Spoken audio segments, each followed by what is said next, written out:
Okay, today I am reviewing Agatha Christie's The Mystery of the Blue Train, a Hercule Poirot novel, and I'll just start by giving you the synopsis that the book gives for the story. Since the beginning of history, jewels have exercised a baneful spell. Murder and violence have followed in their wake. So with the famous Heart of Fire ruby. It passes into the possession of the beautiful American woman Ruth Kettering, and doom follows swift upon it. Whose hand was it that struck her down? Were the jewels the motive for the murder, or were they only taken as a blind? What part did the beautiful foreign dancer play? These are some of the questions that have to be answered, and the story also tells how these strange and dramatic happenings affect the life of a quiet English girl who has felt convinced that nothing exciting will ever happen to me.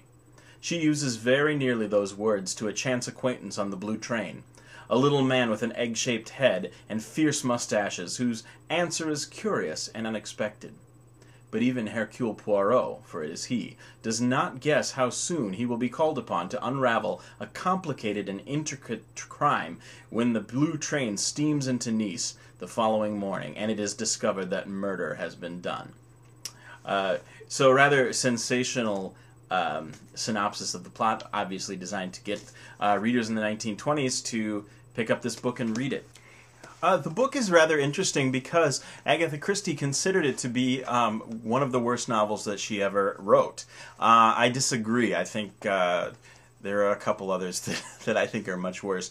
And this one, I don't think is so bad. Maybe one of the reasons she felt that way was because this book was written shortly after her disappearance, and her marriage was falling apart. She was probably in the middle of her divorce. I'm not exactly sure when she exactly got divorced, but certainly that would play into maybe her disinterest in the work.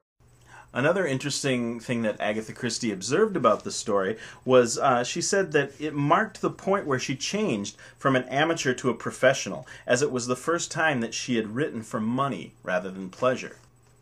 I think one of the reasons that I really liked this book was the fact that it, in a way, it's a little unconventional. It doesn't have your usual cast of characters. It's got, it's kind of a woman-heavy book, which I find interesting because usually I think Christie likes to set apart one central female character. And while there is that character, Catherine Grey, who has been a long-time companion to this woman who has recently died and left her a fortune, she sits and she listens to people and observes. So she's not, while she's the central character, she's not the most active character in the story, which is what I think makes her a very interesting character. And these men are all drawn to her because she's got these beautiful gray eyes.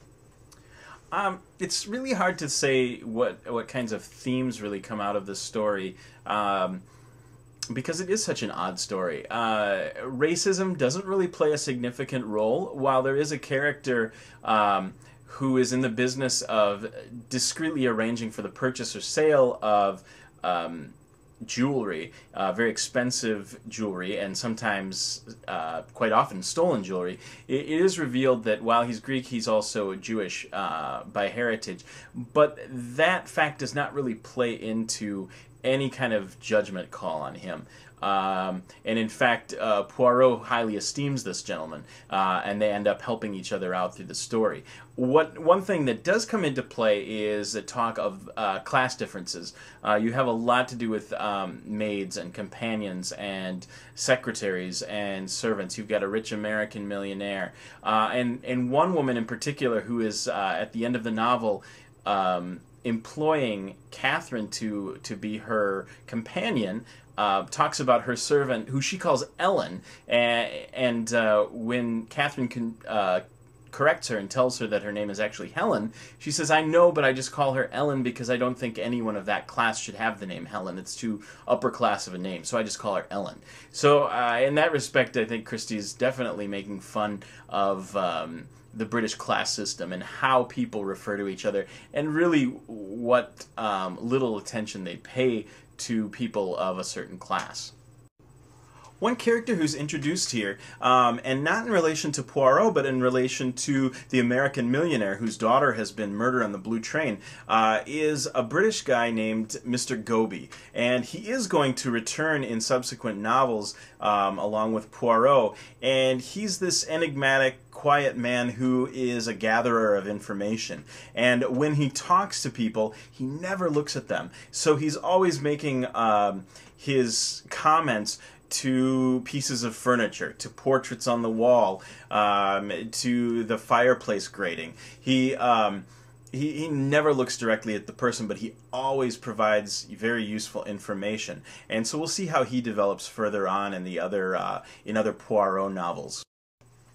Okay, how do I rate this novel? I think it's one of her better Poirot/espionage novels from the early period.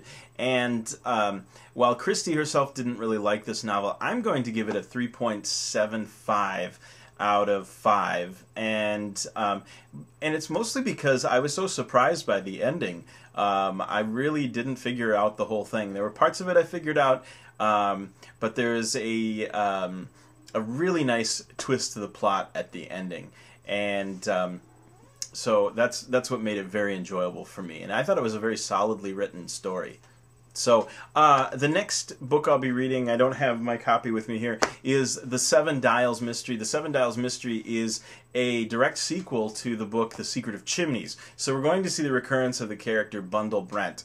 And it's another P.G. Wodehouse sort of inspired story. So it's got some silly elements to it, some British upper class snobbery, and a lot of humor. So we'll talk about that next time.